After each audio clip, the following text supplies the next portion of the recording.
everybody, and welcome back to another episode. Today, got Beth Boisseau-Coots here. She's the VP of Sales for JB Lloyd and Associates.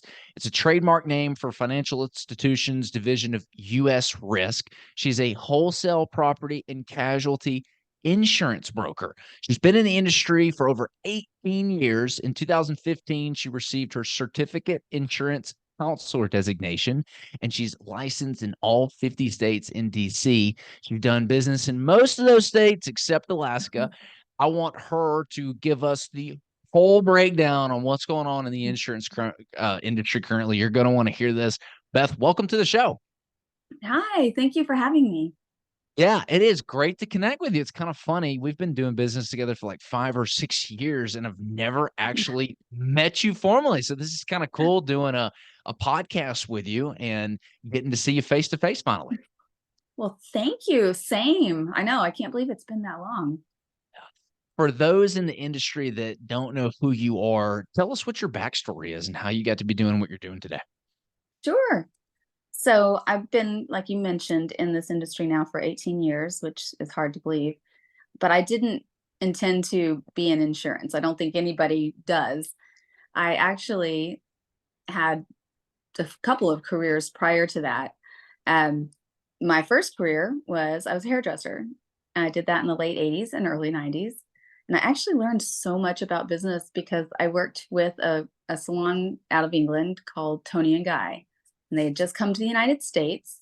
There was one salon in Dallas, Texas. And the owner, it was owned by four brothers, but I guess, brother that spearheaded the whole thing would take us all and once a month and just teach us about business. And it was very beneficial for the young woman that I was.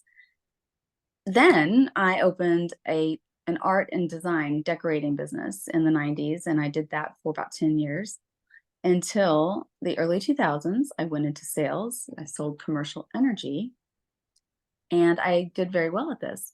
My dad, who owned JB Lloyd and Associates at the time, saw that I had this capability and hired me away.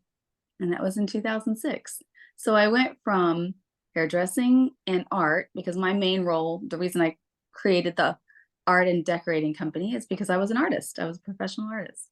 So I went from that to commercial property and casualty insurance. So that's really the backstory. I have 5 children and 2 grandchildren. 4 of the kids are grown and out of the house, and then I have a 13-year-old. So my kids range in age from almost 40, then 38, 30, 29, and 13. So apparently we weren't very good planners in the day. We just kept on going. But anyway, I have an 8-year-old grandson and then a 3-month-old granddaughter. And when my friends told me I would love my grandchildren more, they were right. I didn't believe them, but it is true. So, Wow. So yeah. a lot going on there. So going from like art and hairdressing to commercial insurance policies, like, wow, like that's quite the transition. 18 years, you're obviously in the business for a very long time. You're a seasoned vet. There is a lot of stuff going on in the insurance company, in the insurance business. I've seen, especially in the multifamily world, in the construction world, that like premiums are going up. It is taking so long to get quotes back from providers. I want to go into what's going on right now in the insurance company with you. But before we do, just high level, what is the structure of the insurance company, the insurance business like? Because like when I call you and I'm like, hey, I need to get a policy on this development that we're doing, I need coverage for general liability. We're going to be doing some construction. I need, like a builder's risk policy on it. Where does it go? What is the ethos that then goes out into? Because I know that like your company, it looks like, it sounds like you might like broker that to like other people. You go shop it, you look for like the best rate. Like walk us through what happens after I send you what I'm looking for. Sure. So to back up, there are we're talking commercial property and casualty. So just note that We're not talking about home and auto or health and life or pet insurance or anything like that. So in this world, we have different areas. We have what we call captive agents, and they would be like your Allstate uh, or State Farm, because they do some commercial as well. And they only can go to Allstate or State Farm, and that's called a captive. And then you have your insurance agents, independent agents, and they will go either directly to a carrier if they have access to it. And in order to have access to a carrier, you have to have a certain volume of business and experience. And then we have insurance brokers. Brokers are the link between the insureds, so the person who's insured, or the agent who represents the insured, that want the best possible coverage, and the carriers that provide it. So if an agent can't access a carrier directly because, again, volume and expertise, then they go to brokers. And that's what I am. So yes, when you call me, I have access to a lot of different carriers, but I also we have underwriting capability directly with Lloyd's. So we have the pen, meaning we can underwrite for some of our programs. And then others, we shop it out on the market. And that's really the nuts and bolts of it. What makes it hard now is that back in, if you guys recall, 2023, there were a number of natural disasters. We had Hurricane Ian hit Florida, which, oh my gosh, I want to say it was 30 billion, but don't quote me on that because I haven't looked in a while, in claims and Wow. losses from Ian alone. I mean, it was historic. It was really devastating. And then we had the fires in California, equally devastating. In the middle states, we had record tornado claims and hail claims. And so just the number of losses in 2023 were astronomical, which, of course, hit the insurance companies very hard. In conjunction with that, we have rising cost of labor and materials, mostly due to inflation. It really works together. And if you recall, that goes back to the replacement cost, the cost to rebuild or replace if there's a loss. Well, because they increased so rapidly, most insureds did not, their policies didn't keep up with that.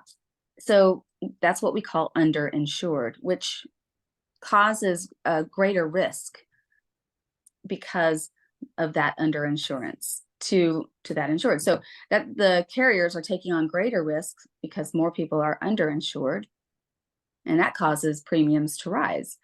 The other part of that, the other side of it, is when they get caught up with replacement cost, that also causes premiums to rise because you're buying more insurance. Then the final factor that's going into the craziness in the insurance world is reinsurance. The reinsurance companies are the insurers for the insurance carriers. So they're providing the insurance for the carrier. There is more demand for the reinsurance than there is supply. So just to And they're break that down for everyone listening, if you go and get a policy for a lot of different things, you know, go to State Farm, or, you know, in your respect, you're doing, like, let's say it's a multifamily property with you. Something happens, that insurance company has to pay out, right? It has to pay you. But what a lot of people don't realize is that insurance company pays another company who insure and lessen that blow in the event that they get paid out, right? That's what the reinsurance is. yes. They Just to also, clarify. if let's say your insurance carrier does not have the capacity, let's say there's a disaster and the claims exceed the premium that has come in, the reinsurance carrier will kick in and cover that deficit. So they're driving a lot of the tightening of the underwriting. Okay. So the underwriting is when, you know, if you send me a submission and I send it to a carrier, it goes into underwriting, just like when you're buying a house.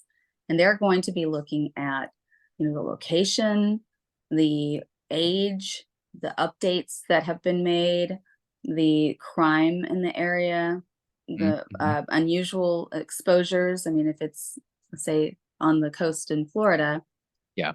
that's going to be a problem. That's right there, huge risk. So that's what underwriting is. So the reinsurers are saying to the carriers, well, we don't have an appetite for this type of business anymore because the risk is too high. And we don't have an appetite for this area geographically anymore because the risk is too high.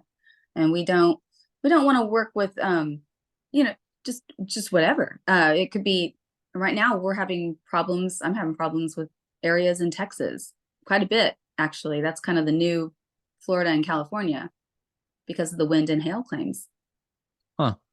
So the reinsurers are saying we don't want you guys working in Texas anymore. So they're driving a lot of this as well. So what this all boils down to is very, very tight underwriting with everybody and the increase in the premiums, whether you've had any claims or not, they're going up. So that's So it sounds like it's been this perfect storm. So you had COVID happen, and COVID right. caused a lot of inflation due to energy prices, due to the supply chain causing lack of Yes. availability of supply. So that caused material prices to go up. Well, insurance is ultimately backing those products, right? Something gets hit, you got to replace the materials, the products, because those have Yes. gone up. Well, now your policy's gone up. And then on top of that, due to this, guess you could call it kind of like maybe a semi black swan event with Hurricane Ian, Yeah. with all of the tornado and hail and natural disasters in like the Midwest. And then you've got the fires on top of everything over in the California, which is like the third, fourth biggest economy in the world. People don't realize that how just big the economy is in California. Those all together have caused the reinsurance companies to go, hey, we're no longer interested in giving you guys a reinsurance product. And so the insurance companies are going, well, crap, my risk just went up because I don't have an insurance policy anymore. Therefore, Mr. Consumer, builder, developer, commercial, real estate enthusiast, I have to charge you more money to give you the same policy due to all of these current factors that are taking place. Did I miss Hmm. anything there? Nope, you did not. Though what I would only add to that, you hear of a lot of people getting canceled. I'm having, oh my goodness, 10, 12 submissions every day or so from agents whose clients are getting canceled just for no reason other than the fact that their business is no longer in the carrier's appetite. Oh, So there's a lot of that going on. There's a lot of movement in the business as well. So there's a lot of moving parts. It's a very different time, and insurance is a cycle. It's a cyclical, just like any other business. And mhm. but in 18 years, I've never seen it quite this challenging. Is this a good or bad thing for businesses like yours that are mostly brokers? I know you underwrite some policies in-house, but for everything else, is this good or bad for brokers? That's a good question. So it's different. I've never been this busy. Um, Ultimately, it is probably good because it's forcing us all to take a harder look at the quality of what we submit, Mm. because it's harder, it's so much more challenging to get the coverage or get quotes. So um, we don't want our, internal book of business loss ratio to be too big. And so we're probably getting more conscientious about all of that as well. So I think overall it will have some good effects, and it's also weeding out a lot of the brokers and agents who maybe got into it thinking, oh, this will be an easy way to make money. So there's that too. So it's waiting out some of the other brokers and agents that got into it thinking this is easy money. And what is the vehicle that is weeding them out? Just the sheer amount of time and effort it takes to find and marry the consumer with the right insurance policy? Or Yes, that they're, and again, it kind of depends on what space they're in. The captives are having problems because they only have one market they can use, and that's gone up across the board or exited certain states or certain lines of business. So they're, you know, kind of their hands are tied a bit. The agents that maybe don't have a lot of experience, don't have a lot of access to markets. It's frustrating for them because it's just a hard market. It's hard to find the coverages. They're losing clients. They're going elsewhere. yeah. Things like that. Wow. Wow. So lots of it sounds like you've never worked in quite an environment before. I mean, this sounds like it's a little bit unprecedented. Yeah, I've not seen it, and most of the experienced brokers and agents I know have not ever seen it like this. We've seen, harder uh, cycles, but Huh. never one quite like this. Are there any So, policies that you're seeing that are maybe getting dropped more, or it's even more difficult to find coverage? I guess the worst nightmare for somebody like me, a consumer who needs these, is like I know that we're working on like a specific, like a unique product right now. It's like different. I know that you're working on that with us, and it's been hard to find someone that like carries that. Are you seeing any particular niche struggle more than other niches to get the insurance product that it needs? yes, so multifamily it's struggling, especially if it's an older property with no updates or if it's had losses. If there's been any lapse of insurance, that's really hard. But multifamily is a tough one. Mobile homes, so people who own mobile home parks, Mm, that's been a struggle. Um, Really, the hardest thing that anything that's higher risk. So, if you've got like a fleet of boats or a trucking company, transport companies, these are all areas that are struggling. But really, territory is the biggest challenge. really? Okay, so it's Mhm. you're like higher risk products. In other words, products that are most likely to have some kind of insurance event. You said old apartments, mobile home parts, trucking. I'm guessing trucking is like from the accidents. I guess what makes like apartments and mobile home parts more at risk of an event? Or I guess you said older apartments, which is that might be kind of self-explanatory, plumbing or something old kind of breaking. Well, you have the tenants, and tenants, they will not treat the apartments as their own. Right. So there's just because of that X factor, you can't control all of the tenants and their behavior and their treatment of the Right. property. So there's that. Um, I would say that would be the main one, the main problem with risk with Yeah. multifamily. Yeah, I got mobile home parks like your clientele. It's not like your A class tenant, right? It's, sometimes people that you have to evict and you have to get them out. And that's kind of part of the mobile home business based on who you're serving. When it comes to specific areas, where are you seeing the most highest premiums or the most highest risk? I'm just going to throw this out. I'm assuming Florida because of the hurricanes. Florida is a problem, has always been a problem child, and now it Yeah. is even much more of a problem child. Yeah. Um, Yeah. Florida for sure. The Gulf Coast, anywhere along the Gulf Coast.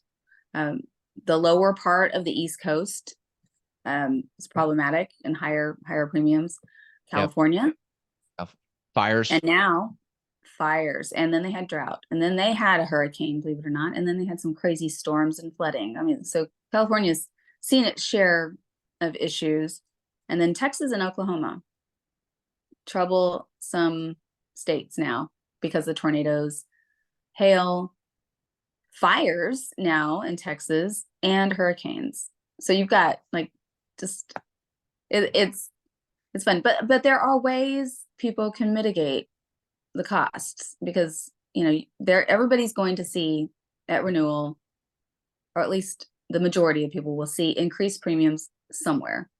Yeah.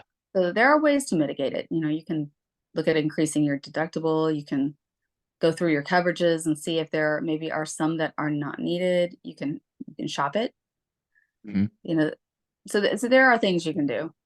Yeah, let's talk about that more, because ultimately, if you're a business owner, listen to this, you're in real estate, or you're doing some building development, or buying existing assets. I mean, you've got to have insurance. Everybody needs insurance. So you just named two things. You said you could increase your deductible, which is, hey, there's an event Yes. that happens, you're gonna come out of pocket more money up front, but maybe you get more coverage on the back end.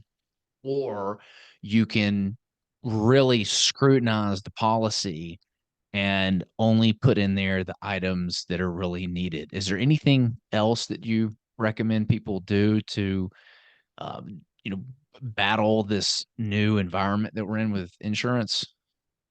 I would suggest sitting down with their agent and really going over their policy, looking at maybe doing more self-insured retentions, um, meaning that they have a bucket of money set aside that they're using to self-insure so that they can lower the valuation.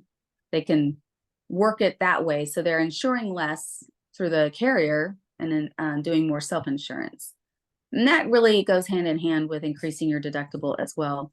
Going through looking for unneeded coverages or reducing the amounts of coverage in certain areas. There's also things you can do, like you can maybe, and again, this kind of goes back to self-insuring, it's related, but you can look at going for an actual cash value settlement instead of a replacement cost settlement, meaning that depreciation is deducted off the replacement cost based on the age and condition of the item, the time of loss. So you can look at that. But the real key is to have a conversation with your insurance person to know how, if you do go to an actual cash value settlement, how is that going to affect you? I mean, if you've got a 40-year-old roof that's seen 25 hailstorms, that might be basically no insurance if there's a total loss. So it's important to really talk with your insurer or your agent or broker about all this. Yeah, that's an important point that you just made there. And I guess I'm kind of curious. So is that kind of how every policy works, or y'all take into account like the age of the item, like a roof, for example? Yeah, if like someone had a roof for 20 years, regular asphalt shingle roof, and it gets hit by a hailstorm, and the consumer's like, hey, cool. Looks like I'm getting a brand new roof here. I'm gonna get reimbursed 100% of what it's gonna cost to get me a new one. And it's like, well, no, because the value of that roof that you currently have is not the same as a new roof. Is that right? That's right. So I tell people there's a few terms, if you decide you just want to not know anything about insurance at all, you don't want to read your policy, which most people don't. I get the Um, big old packet that you get in the mail. It's like a little book. Yeah, I'm guilty. I'm raising my hand. I'm guilty. oh, everybody is. I did a talk recently to business owners and I asked them, I said, so how many of you have business insurance? And pretty much everybody raised their hand. And I said, and how many of you have read your policy? And they laughed because nobody. And I don't blame them. It's, like eating cardboard, but there's a few terms that people should know. And the first one would be know what a replacement cost settlement is as opposed to an actual cash value settlement, and know how that affects you. If Mm. it's a replacement cost settlement, after the deductible, you are paid the cost to repair or replace the item up to the valuation that is listed on that policy, Yeah, which is that's like replacement our cost. that's like our builder's risk policies. When we're building these homes, it's like, hey, like we're insured up to this amount because if a tornado hits it, we need to be able to rebuild it. That's kind of how we're Right. set up. Yeah. So yeah, so if you've got $100,000 of coverage and your deductible is $1,000, if there's a total loss, you're going to get $99,000 with a replacement cost policy. Then there's actual cash value.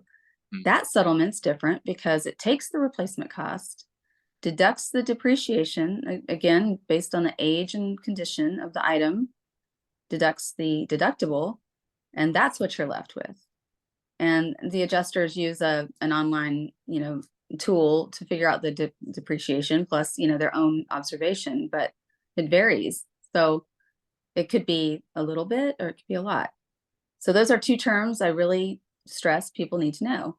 Another thing I want people to know is the difference between a special form policy and a basic form policy.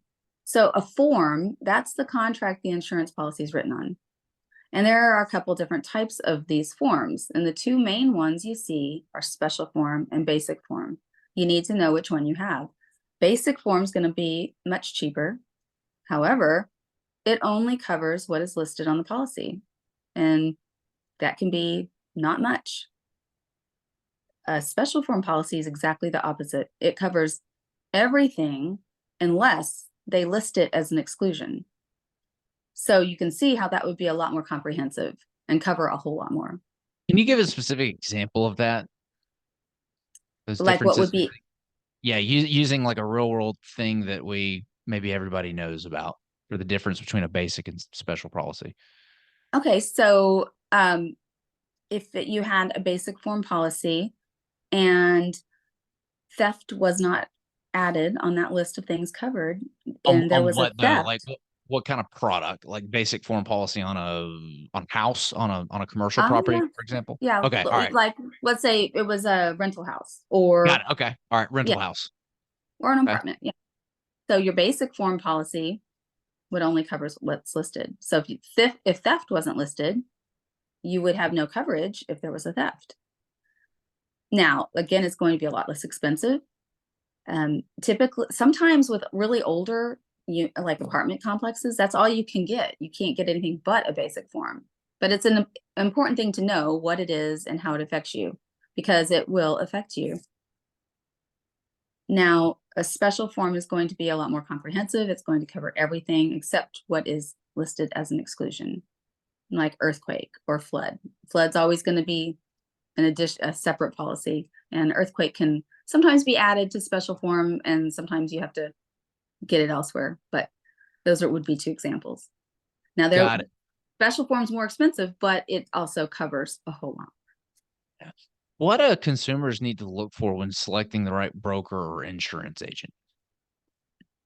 That is a very good question. I would ask for, years in the space, carriers they represent, what areas of business they have expertise in.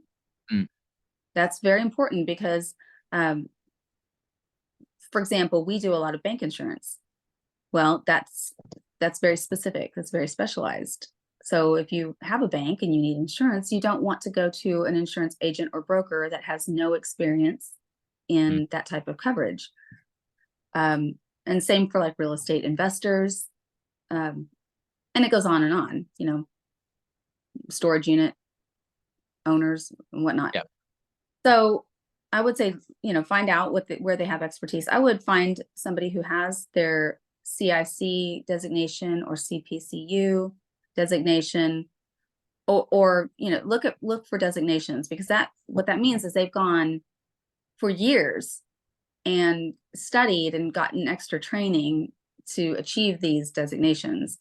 So they've got a lot more experience and expertise, and it'd be like a CPA versus just a regular bookkeeper. So that would be something to look for as well. And then comfort level, Yeah.